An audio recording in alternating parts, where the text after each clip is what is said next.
नमस्कार मित्रों, मैं बात करने वाला हूँ स्ट्रिंग थियरी के बारे में।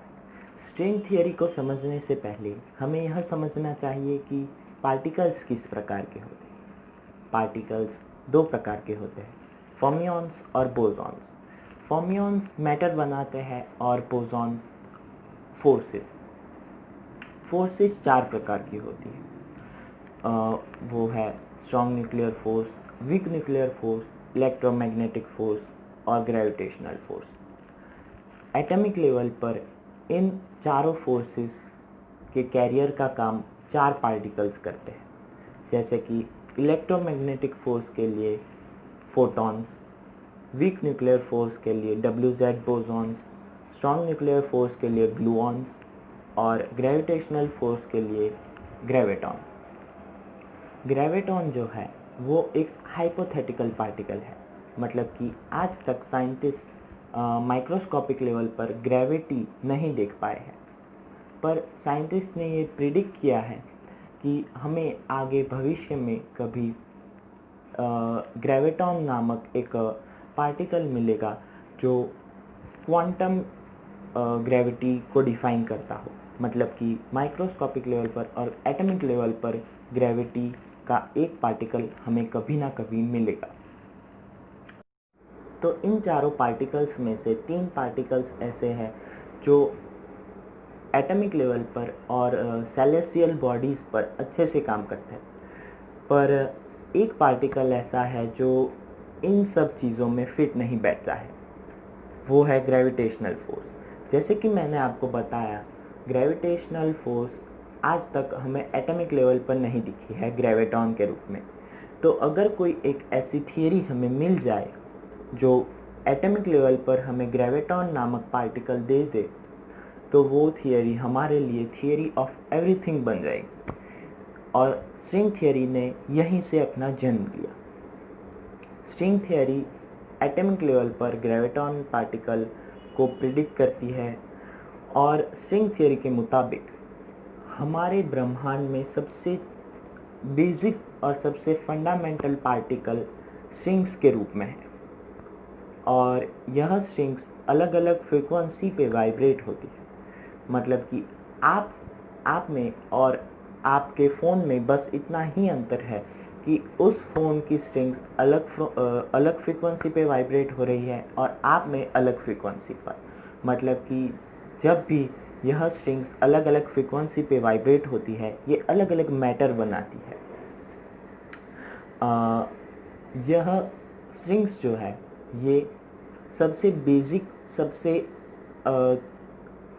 माइक्रोस्कोपिक लेवल पर सबसे छोटे से छोटा पार्टिकल है जिसे और आगे डिवाइड नहीं किया जा सकता।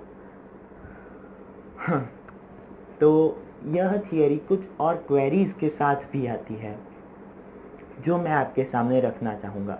वो कुछ क्वेरीज है कि यह थियरी कुछ ऐसे ब्रह्मांड में काम कर सकती है जहाँ 11 डायमेंशंस है, और इंसान ने जहाँ तक खोजा है हमें सिर्फ 4 डायमेंशंस पता है। 3 डायमेंशंस वो है ऊपर नीचे दाएं बाएं आगे पीछे, और एक टाइम का डायमेंशन।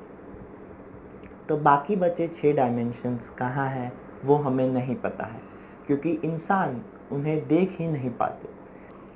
डायमेंशंस के बारे में एक साइंटिस्ट ने यह कहा था कि डायमेंशंस इतने बड़े हो सकते हैं कि हम उन्हें आसानी से देख ले, या फिर इतने छोटे कि हम उन्हें नेकेड आई से देख ही ना पाए।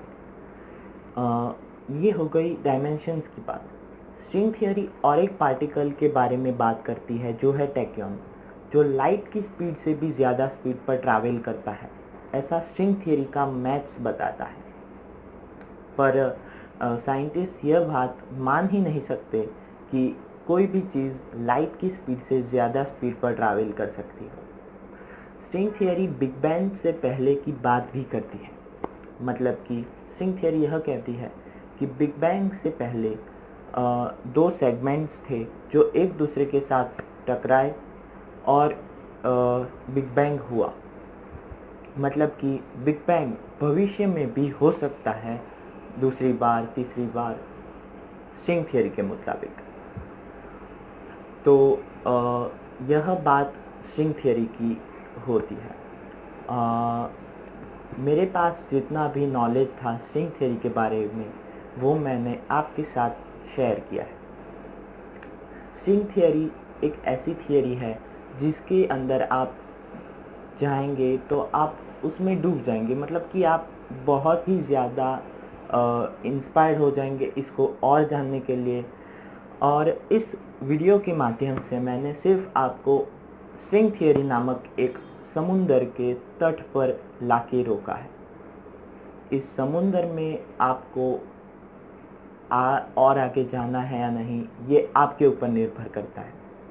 पर स्ट्रिंग थियरी बहुत ही वास्ट, बहुत ही ब्रॉड है और इसे समझना आज तक साइंटिस्ट के लिए भी मुमकिन नहीं है, क्योंकि कोई भी साइंटिस्ट पक्के तौर पर यह नहीं कह सकता कि स्ट्रिंग थियरी सही है या नहीं।